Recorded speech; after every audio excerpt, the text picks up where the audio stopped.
ശ്രീ ആനന്ദ് കൊച്ചുകുടി, പൊതുവിൽ ഈ പുതിയ തലമുറ നേരിട്ടിരുന്ന ഒരു ആക്ഷേപമായിരുന്നു അവർക്ക് രാഷ്ട്രീയ ബോധമില്ല എന്നുള്ളത്. പക്ഷേ ഈ അടുത്ത കാലത്തായി പല പ്രധാനപ്പെട്ട വിഷയങ്ങളിലും അവരുടേതായ പ്രതികരണങ്ങൾ പല സന്ദർഭങ്ങളിലായി നമ്മൾ കണ്ടു. ഇപ്പോൾ ഏറ്റവും ഒടുവിലതായി ഈ CJP എന്ന ഈ ജൻസി കൂട്ടായ്മ നീറ്റ് പരീക്ഷാ ക്രമക്കേടിൽ കേന്ദ്ര വിദ്യാഭ്യാസ മന്ത്രി ധർമ്മേന്ദ്ര പ്രധാൻ രാജിവെക്കണമെന്ന് ആവശ്യപ്പെട്ടിരിക്കുന്നു. അത് ആ പോസ്റ്റ് ഇട്ടിരിക്കുന്നത് CJPയുടെ സ്ഥാപകൻ അഭിജിത് ദീപ്കയാണ്. ഒരു ഒറ്റ മണിക്കൂറിന് ഇടയിൽ ഏതാണ്ട് 1.2 crores 1.2 കോടി ആളുകളുടെ പിന്തുണയാണ് ആ പോസ്റ്റിന് കിട്ടിയിരിക്കുന്നത്. ഇത് അരാഷ്ട്രീയമായ ഒരു ആൾക്കൂട്ടമാണ് എന്ന് ആക്ഷേപിക്കുന്നവരുണ്ട്. ഇത് രാജ്യത്തെ ശക്തമായ ഒരു പ്രതിപക്ഷ കൂട്ടായ്മയായി മാറുന്നു എന്ന് കരുതുന്നവരുണ്ട്. ഇത് നാളെ വലിയ അപകടമായി മാറാൻ സാധ്യതയുണ്ട് എന്ന് ആശങ്കപ്പെടുന്നവരുണ്ട്. ശ്രീ ആനന്ദ് കൊച്ചുകുടി, എങ്ങനെയാണ് ഈ CJPയുടെ ഈ കൂട്ടായ്മയെ താങ്കൾ കാണുന്നത്? ഇവരുടെ പ്രവർത്തനം ഇന്ത്യൻ ജനാധിപത്യത്തിൽ എന്ത് മാറ്റങ്ങൾ കൊണ്ടുവരാൻ ഇടവരുത്തുമെന്നാണ് താങ്കൾ പ്രതീക്ഷിക്കുന്നത്?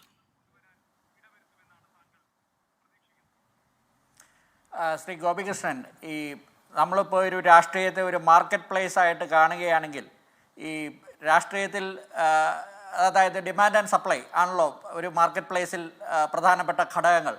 അതിൽ ഇപ്പോൾ ഈ യുവാക്കളായിട്ടുള്ള ഒരു വലിയ വിഭാഗം, ഒരു വലിയ സെഗ്മെൻറ്റ് ഇപ്പോഴും അവരുടെ രാഷ്ട്രീയ കാഴ്ചപ്പാടുകൾ തുറന്നു പറയാനോ അല്ലെങ്കിൽ അതിന് ഒരു വെഹിക്കിൾ എന്ന രീതിയിൽ ഒരു പാർട്ടിയിൽ ചേരാനോ ഒരവസരമില്ലാത്ത രീതിയിൽ വലിയ തോതിൽ അവർ കഷ്ടപ്പെടുന്നുണ്ട്. കാരണം അവർക്കിപ്പോൾ രാഷ്ട്രീയം പറയാനാണെങ്കിൽ ഇപ്പോൾ അവർക്ക് സോഷ്യൽ മീഡിയയിൽ ഇൻസ്റ്റാഗ്രാമിലും ഒക്കെ അവർക്ക് പറയാം. പക്ഷേ അത് അവർക്കൊരു ആക്ടിവിസമായിട്ട് കൊണ്ടു നടക്കാനോ അല്ലെങ്കിൽ അതൊരു രാഷ്ട്രീയ പാർട്ടിയിൽ ചേരാനോ പല യുവാക്കൾക്കും താല്പര്യം തോന്നുന്ന ഒരു പാർട്ടി ഇല്ല എന്നുള്ളതാണ് ഇപ്പോഴത്തെ സാഹചര്യം. ഇപ്പോൾ ഇവിടെ ശ്രീ ജിൻഡോ ജോണിനെ പോലെ വോക്ക് രാഷ്ട്രീയം പറയുന്ന കോൺഗ്രസ് രാഷ്ട്രീയക്കാരുണ്ട്. പക്ഷേ അവരൊക്കെ ഒന്നെങ്കിൽ കോൺഗ്രസ്സിൽ അല്ലെങ്കിൽ കമ്മ്യൂണിസ്റ്റ് പാർട്ടിയിൽ, ഇതും അല്ലെങ്കിൽ വളരെ തീവ്ര നിലപാടുകളുള്ള റൈറ്റ് വിങ് അല്ലെങ്കിൽ ലെഫ്റ്റ് വിങ് പാർട്ടികൾ. ഇപ്പോൾ BJP എന്ന് പറയുന്ന ഒരു റൈറ്റ് വിങ് പാർട്ടിയുണ്ട്. അല്ലെങ്കിൽ ഇനി ഈ മാവോയിസ്റ്റ് രീതിയിലൊക്കെയുള്ള സായുധ വിപ്ലവങ്ങളെ പ്രോത്സാഹിപ്പിക്കുന്ന ലെഫ്റ്റ് വിങ് പാർട്ടികളുണ്ട്. ഇപ്പോൾ ഇതുപോലെയുള്ള ചോയ്സുകൾ മാത്രമേ ഉള്ളൂ എന്നുള്ളൊരു സാഹചര്യത്തിലാണ് പലപ്പോഴും ഈ യുവാക്കൾക്ക് രാഷ്ട്രീയത്തിൽ ഇടപെടാനോ അല്ലെങ്കിൽ അവരുടെ ഒരു പക്ഷം പറയാനോ അല്ലെങ്കിൽ അതിൻ്റെ ഒരു അടിസ്ഥാനത്തിൽ അവർക്കൊരു ആക്ടിവിസം എന്തെങ്കിലും നടത്താനോ പറ്റാത്തൊരു സാഹചര്യമുള്ളത്. അതുകൊണ്ട് തന്നെ അവർ പലപ്പോഴും വോട്ട് ചെയ്യാറില്ല. വോട്ട് ചെയ്താൽ തന്നെ അവർ നോട്ടയ്ക്ക് വോട്ട് ചെയ്യുന്നു. പലപ്പോഴും അവർക്കുള്ള നീതിബോധം, അതായത് നമ്മൾ കണ്ടിട്ടുണ്ട് ഇവിടെ പ്രളയം വരുന്നു, അപ്പോൾ യുവാക്കൾ വളരെ വലിയ തോതിൽ അവർ വലിയ വോളണ്ടറി വർക്കുകൾ അവർ ചെയ്യുന്നു, അവർ ഇടപെടുന്നു. അല്ലെങ്കിൽ ഇപ്പോൾ മറ്റ് പല ഇതുപോലെയുള്ള സാഹചര്യങ്ങളിൽ യുവാക്കൾക്ക് അവരുടെ ഒരു നീതിബോധം നമുക്ക് ബോധ്യപ്പെടുന്ന ഒരു കാര്യമാണ്. പക്ഷേ അവർ നോക്കുമ്പോൾ ഇവിടുത്തെ ഗേറ്റ് കീപ്പേഴ്സ് ആയിട്ടിരിക്കുന്ന ആൾക്കാർ, നമുക്ക് വളരെ മനോഹരമായ ഒരു ഭരണഘടനയുണ്ട് എന്ന് നമുക്ക് എല്ലാവർക്കും അറിയാം. പക്ഷേ ഭരണഘടന ഇവിടെ ഇംപ്ലിമെൻറ്റ് ചെയ്യാൻ അല്ലെങ്കിൽ ആ ഒരു പദവികളിലിരിക്കുന്ന പല ആൾക്കാർ, ഇപ്പോൾ അതിൻ്റെ ഒരു പ്രത്യേക തൂണായിട്ടുള്ള ജുഡീഷ്യറി എത്രമാത്രം വികലമായിട്ടാണ് പല തരത്തിലും ഇപ്പോൾ ഇവിടെ രഞ്ജൻ ഗൊഗോയുടെ കാര്യം പറഞ്ഞു. നമുക്കറിയാം, ഈ രഞ്ജൻ ഗൊഗോയ് അദ്ദേഹം സുപ്രീം കോടതി ജസ്റ്റിസ് ആയിരുന്നപ്പോൾ ജസ്റ്റിസ് ചെല്ലമേശ്വറിൻ്റെയും മലയാളിയായിട്ടുള്ള കുര്യൻ ജോസഫിൻ്റെയും മദൻ ലോക്കൂറിൻ്റെയും ഇവരുടെയൊക്കെ കൂടെ ഒരു വലിയ പത്രസമ്മേളനം നടത്തി. അന്നത്തെ ചീഫ് ജസ്റ്റിസ് ആയിരുന്ന ദീപക് മിശ്രയ്ക്കെതിരെ ഒരു വലിയ പത്രസമ്മേളനം നടത്തി കഴിഞ്ഞിട്ടാണ് ഒരു എളുപ്പമില്ലാതെ അദ്ദേഹം റിട്ടയർമെന്റിന് ശേഷം രാജ്യസഭയിലേക്ക് BJPയുടെ ഒരു നോമിനേഷനുമായിട്ട് പോയത്. എനിക്ക് തോന്നുന്നു കൊച്ചുകുടി, അത് ഇന്ത്യൻ നീതിന്യായ ചരിത്രത്തിലെ ആദ്യത്തെ സംഭവമായിരുന്നു എന്നാണ് ഞാൻ മനസ്സിലാക്കുന്നത്, അല്ലേ? അത് ഇന്ത്യൻ അത്രയും പെട്ടെന്ന് അല്ലെങ്കിൽ ഇതിനു മുൻപ് അങ്ങനെ ഉണ്ടായിട്ടുണ്ട്. പക്ഷേ അത് വലിയൊരു കാലയളവിന് ശേഷം, ഇപ്പം ജസ്റ്റിസ് ചാക്കലയൊക്കെ എനിക്ക് തോന്നുന്നു, MC ചാക്കലയൊക്കെ എനിക്ക് തോന്നുന്നു വലിയ കാലയളവിന് ശേഷമാണ് സുപ്രീം കോടതിയിൽ നിന്ന് വിരമിച്ചതിന് ശേഷം അദ്ദേഹം പാർലമെൻറ്റിലെത്തിയത് എന്നാണ് ഞാൻ കരുതുന്നത്. അപ്പോൾ ഒരു പ്രത്യേക ഘട്ടത്തിൽ അദ്ദേഹത്തിൻ്റെ ആക്ടിവിസം എല്ലാം മറന്നുകൊണ്ട് അദ്ദേഹത്തിൻ്റെ സ്ഥാനലബ്ധിക്ക് വേണ്ടി അദ്ദേഹം അങ്ങനെ ചെയ്യുന്നു. അത് മാത്രമല്ല, ഇവിടെ എല്ലാ തരത്തിലുള്ള നീറ്റ് പരീക്ഷയുടെ കാര്യമാണെങ്കിലും ഇലക്ഷൻ കമ്മീഷന്റെ കാര്യമാണെങ്കിലും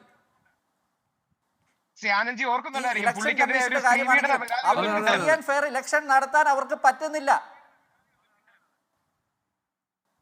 ഒരു ഫ്രീ ആൻഡ് ഫെയർ ഇലക്ഷൻ നടത്താൻ ഇലക്ഷൻ കമ്മീഷന് പറ്റുന്നുണ്ടോ? ഒരു എല്ലാവർക്കും ഈക്വൽ ഓപ്പർച്യൂണിറ്റി, എല്ലാവർക്കും ഒരേ തരത്തിലുള്ള അവസരം ഈ ഇലക്ഷൻ കമ്മീഷന് കൊടുക്കാൻ പറ്റുന്നുണ്ടോ? ഇവിടെ ഭരിക്കുന്ന പാർട്ടി അല്ലെങ്കിൽ ഭരിക്കുന്ന പ്രധാനമന്ത്രി അല്ലെങ്കിൽ ഭരിക്കുന്ന നേതാക്കൾ അവർക്കൊരു നീതിയും മറ്റ് പാർട്ടിക്കാർക്ക് മറ്റൊരു നീതിയുമാണോ?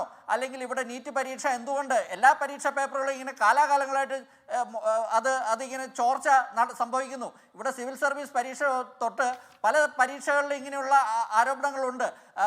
പലപ്പോഴും ജനങ്ങൾക്ക് തന്നെ അതിൻ്റെ ഒരു വിശ്വാസ്യത തകർക്കുന്ന രീതിയിലാണ് പല കാര്യങ്ങളും നടക്കുന്നത്. അപ്പോൾ ഇതുപോലെയുള്ള കാര്യങ്ങൾ ഗേറ്റ് കീപ്പേഴ്സ് ആയിട്ടുള്ള ആൾക്കാർക്ക് എന്തുകൊണ്ട് അവർക്ക് ഈ സിസ്റ്റത്തെ കൃത്യമായിട്ട് മുന്നോട്ട് കൊണ്ടുപോകാൻ പറ്റുന്നില്ല എന്നുള്ളിടത്തൊക്കെയാണ് ഇങ്ങനെ ഒരു യുവാക്കളുടെ ഒരു കൂട്ടായ്മയ്ക്ക് ഒരു റോൾ ഉള്ളത്. പ്രത്യേകിച്ച് ഇപ്പം നമ്മുടെ നാട്ടിൽ നമ്മുടെ ദേശീയ രാഷ്ട്രീയത്തിൽ കഴിഞ്ഞ കുറേ കാലമായിട്ട് ഇപ്പോൾ 3 തെരഞ്ഞെടുപ്പുകളിലായിട്ട് ഭാരതീയ ജനതാ പാർട്ടിക്ക് വലിയ വിജയങ്ങൾ ഉണ്ടായിക്കൊണ്ടിരിക്കുകയാണ്. ഇവിടെ ഒരു പ്രതിപക്ഷത്ത് കഴിഞ്ഞ തെരഞ്ഞെടുപ്പിൽ ഒരു പ്രതിപക്ഷത്തിന് കുറച്ച് മുന്നേറാൻ കഴിഞ്ഞെങ്കിലും അതിനുശേഷം വെറും 6 മാസത്തെ കാലയളവിൽ ഹരിയാനയിലും മഹാരാഷ്ട്രയിലും ഇലക്ഷൻ നടന്നതിന് ശേഷം പ്രതിപക്ഷം വീണ്ടും തകർന്നടിയുന്ന കാഴ്ചയാണ് നമ്മൾ കാണുന്നത്.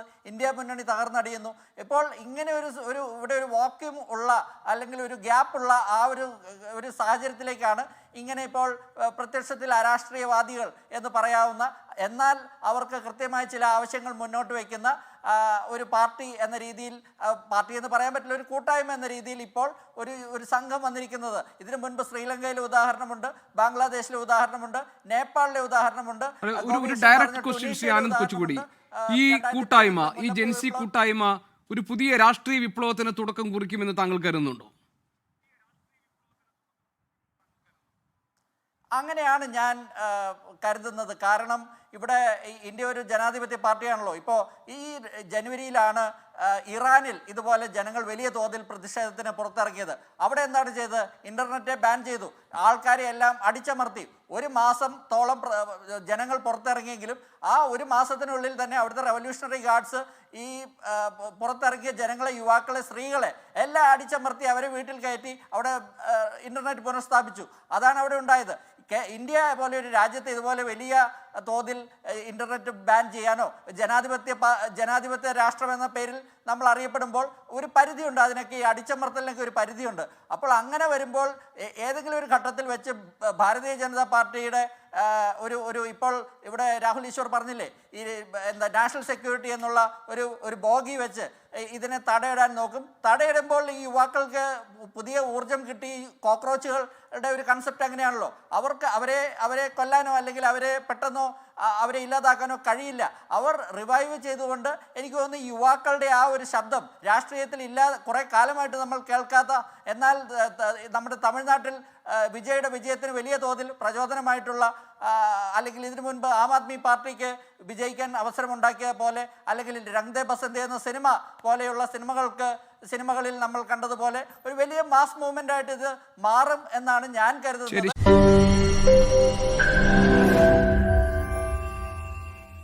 ലോകത്തെവിടെയായാലും ഏത് സമയത്തും 24 വാർത്തകളും ഓഗ്മെന്റഡ് റിയാലിറ്റി പാക്കേജുകളും എക്സ്പ്ലെയിനറുകളും വിശദമായി കാണാൻ ഞങ്ങളുടെ യൂട്യൂബ് ചാനൽ നിങ്ങൾക്ക് സബ്സ്ക്രൈബ് ചെയ്യാം.